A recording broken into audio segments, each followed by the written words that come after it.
Okay, percents and decimals. So here we're just transferring our percents into decimals and our decimals into percents. So just a reminder, you can do one of two things. You can move your decimal twice to the left or the right, depending on which one you're turning it into, or you can multiply or divide by 100. Okay, so 48 as a decimal, 48%. Well, if I write it as a decimal, it's 48. You always put your decimal far to the right. So I'm going to move it to the left twice. And it becomes 0.48. Again, you could have just taken your percent and divided by 100, and it gives you the exact same thing. So exact same concept here. Oh, let's go down. Okay, 12, again, 98%. Move it twice, and we get 0.98.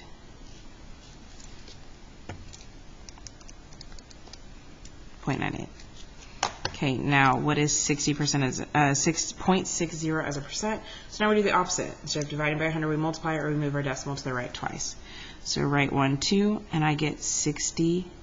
Now I want you to realize this could have been written like this, and you still have to move it twice, and any empty loop gets a 0, so it's still 60%.